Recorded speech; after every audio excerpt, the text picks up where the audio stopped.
Hi, Thumos, and welcome back, guys. Hope you're having an amazing day. This is a question from our Discord by Vinny, and I think a lot of you guys are going to be able to relate to this question. So he says, how can I trigger a sense of urgency in my life?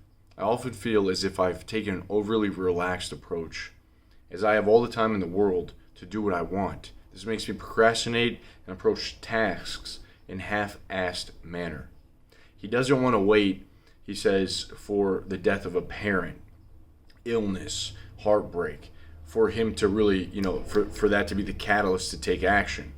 I don't want to have to wait for that shit to hit the fan. It is as if my monkey brain is telling me there's no point doing more than necessary because all my base needs are met.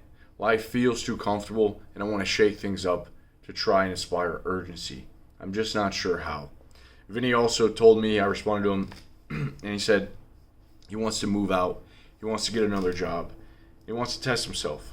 Now, I know a lot of you guys are probably living at home. You also feel this way. You want success. You want to move out. You want to get your life started. You're kind of in this point where you feel like it's time to move on. And, it's easy these days to get too comfortable where you don't have to do anything. So I think the only really strategy to give Vinny right here is something that has come from Sun Tzu, the author of The War of Art. You guys have heard of The War of Art. The Art of War.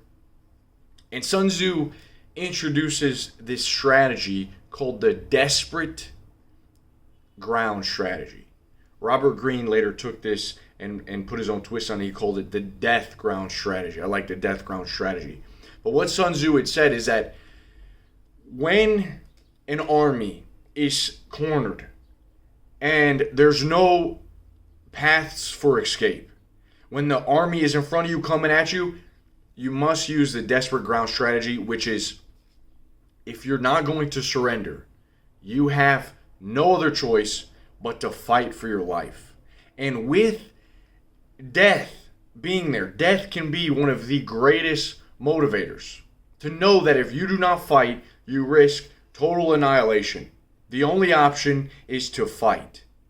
Now, if that doesn't motivate you, well then I don't know what will. This is words right from Sun Tzu. If you fight with all your might, there's a chance of life, whereas death is certain if you cling to your corner. Robert Greene went on to say in the 33 Strategies of War, death, inevitable as it is, may be seen as a good motivator to maximize every single moment available. There is a psychological phenomenon called death ground, where a certain situation seems to offer zero options. The only way to get out of the trap is to act without much ado. Otherwise, failure may be expected. There is a pressure, of course, but its effects are ultimately beneficial. We saw this in 8 Mile. Eminem. Success is my only option. Failure's not. Failure was not an option. He's got to feed Haley. He's got the court bills. He's got this. He's got, I don't know, what did he go through a divorce with that one woman? Failure was not an option.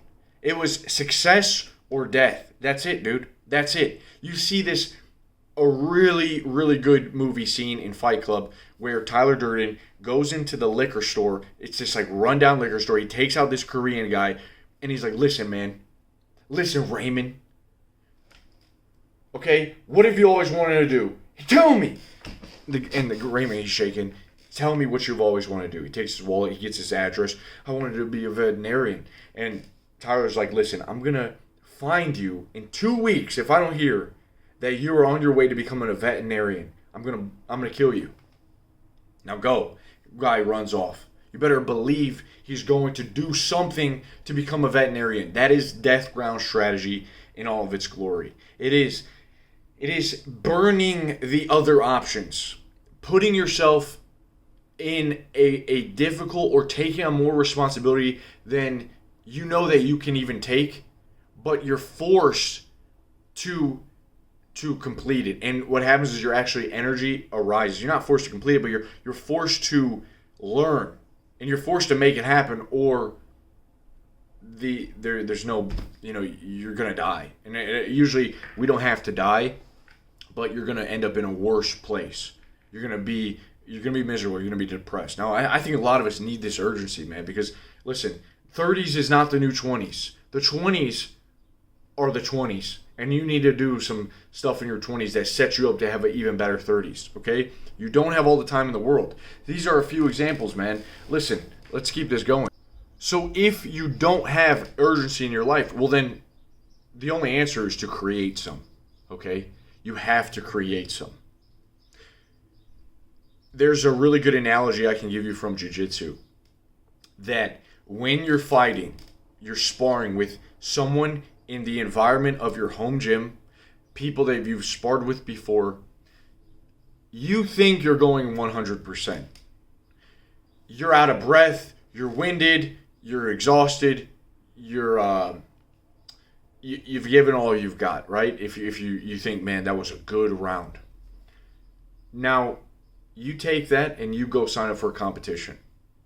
You quickly realize that you were not giving it 100%. You were probably going about 70 to 80%. When you compete, that's when you get the most tired. When I first competed, my forearms felt like they were going to fall off. I think I got asthma, like onset asthma from overexertion from athletic performance. Seriously, like I have never been huffing and puffing so hard. Like I gave it my all. Which that is a good way to think about the death ground. When there are consequences to your actions, when there's a price to be paid. In the sparring, when you're in the gym sparring with your buddy, there's no consequence. But when you're at the freaking competition and your friends are watching, your girls back there, and your ranking's going to stick, you better believe there's more at stake. So you're more energized. You're giving it more than you knew you had. You're tapping into potential that you didn't even know was there, man. That you didn't even know what was there. And you're able to exert yourself to a new degree. Now imagine if you could take that exertion and that power and that strength and that wit and you apply that to your life. But you only get that when you put yourself in a state of separation from the comfort. When you separate yourself, you look at it in this sense of the umbilical cord. You have to sever that, man. You have to stop getting the sustenance and comfort nutrition from some other source, and you become that being, that individual that is in the world. Now, I think this was also in the Bible. If you look at the story, Jesus says to his disciples, he's like, look, man, you guys you're going to have to pick up your cross and follow me. Well, what does this mean? Well, it means that you may have to leave behind your family. People may hate you. They may spit you out. They may curse you. You might have to leave your girlfriend. You might have to leave your best friends. You might have to leave behind the whole life that you thought was good. And if you really want to be my disciple, then you've got to follow me, man. You have to pick up the cross, pick up the burden and follow me. You don't get to live this life of partying. You don't get to live this life of adventure and travel and traveling and having a great time and finding yourself. No, follow me. Follow the way. Follow the way. Follow the disciplined life. Because that's power. There's mastery in that. From focusing your energy daily, repeatedly, over and over, time and time again. You have to follow the way. And so, a lot of people weren't willing to do that. He only had 12 disciples. Like, come on. 12 people were willing to do that. One guy betrayed him. It's too much. It reminds me in The Matrix. That one dude, he had too much, man. Once he saw the truth, once he saw the way, he's like, this is too much. I can't handle this. I just want to go back. Ignorance is bliss. What was his name? Cypher? Right? He betrays his whole crew because he wants to go back to the way things were. He wants to taste steak again. You see him in that one scene. I know this is fake. I know that this piece of steak that I'm holding in my fork right now is fake.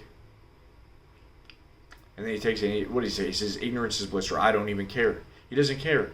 He'd rather live the life of comfort than follow the way. Now, that makes me think to myself, how can we take some practical action here and actually cause a death ground situation in our own lives? Now, I'll say a few to you. I hope that you guys will say a few down below. If you're in the group, go ahead and respond to Vinny. It's in the questions channel, okay? And here's what I would say. If you're with friends, and this does not need to be discussed more than this. If you're with shit friends that are no good. When you're around them, your body aches. You get annoyed because those are not good friends. You do not need them in your life, okay? If you see envy and jealousy rise up in them, get rid of them. They're not good friends, okay? They don't want the best for you. They don't care about you. Get rid of them. You don't owe them anything. Stop talking to them. They are making you stay where you're at. If you met them in your hometown and you've moved away, and they are still this like poverty mindset, getting angry all the time, getting frustrated, bickering, complaining, talking shit, get rid of them. Don't talk to them anymore. It's simple as that. You don't owe them anything. The next thing is you should start to distance yourself from things in your life that are habitual. So if you're playing your PS4, right, or your Xbox, video games all the time, you know it's not the best. You don't really know what comes after you, what other inspiration, creation would show up once you decide to disconnect from this entertainment, this activity. You could sell your PS4. You could sell the Xbox. You can take it all apart and put it in the closet. That way, whenever you want to play, it's actually a bit harder to play that thing. Okay? That's one way. Consider breaking up with your girlfriend. Seriously, consider breaking up with your girlfriend. A lot of you guys may meet a girl around your teens, and then you start dating to your early 20s, and you notice, and listen, this happens to a lot of people more often than not. It happened to me. It happened to friends.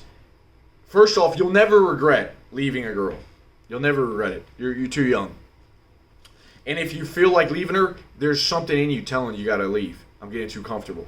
Now, let that reason not be just to have, I would say, not to have just a bunch of sex with a bunch of random women. That's not the good life, okay? You don't need to FOMO out, think, oh, there's so many beautiful girls I'm not sleeping with. Life is bigger than that. Once you do that about 10, times, you realize, oh, this is empty. Okay, now what? And then you're older and you're tainted by these experiences, and you're off a different path. So anyway, do it for the right reasons. But if you've been with a girl and something in you is telling you it's time to move on, I'm not where I need to be, I'm getting too comfortable, and I want to be free, because that's what you get. You get freedom. All right, freedom is the biggest thing when you're a young guy. No attachments, no one to tell you what to do, no obligations, freedom. It's like everyone in the world is in a rush to get rid of their freedom. They're quick to say, "Oh, I'm so free. I love, everyone free." Yeah, you got to work a 9 to 5. Now you have an obligation. You bought a home. You have a wife. You have this and that. That's all great. But what's the rush?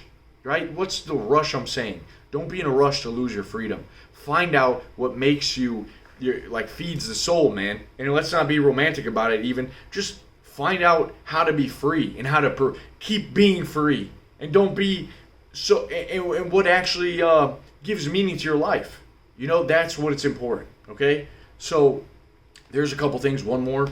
If you're getting past that age, man, where it's time to move out, start to think, start to look for apartments. Okay, you should probably start to think about moving out, and maybe give yourself a deadline. It's very important to give yourself a deadline and to have things lined up for that deadline. There needs to be consequences if you don't hit that deadline, or you will take forever. Okay, you will take forever, and time doesn't care about if you're making progress or not. Time keeps on ticking. All right, so really give yourself a deadline and consequences for that. Have a group that holds you accountable, that pushes you. If you see all the 800 guys in the group and they're constantly making improvements and you're not, well, you're going to feel pretty bad about that, probably feel some shame, and naturally get kicked into going. If you make a promise to me and the other guys in the group and you don't fulfill that, it's going to hurt, okay? And we're going to neg you in the group, all right? Listen, most entrepreneurs, most successful people that, we look up to, they had struggle in their life. They had a catalyst that was, the domino to getting them to move. Maybe they got ill, or someone died in their family, or, a catastrophe came along, and it caused them to take action when they weren't. What we're trying to do is simulate that. It's like an artificial. We're trying to put this death ground strategy to use. If you're too comfortable, shake things up, man. Let me know down below how you guys are doing this. And we're going to talk soon, all right? If you want to see me in the group, you want to talk to me and all the men, join our Discord. There's a link in the description. If you like the video, leave a like, and subscribe. I'll see you guys soon. Have a blessed day. Peace.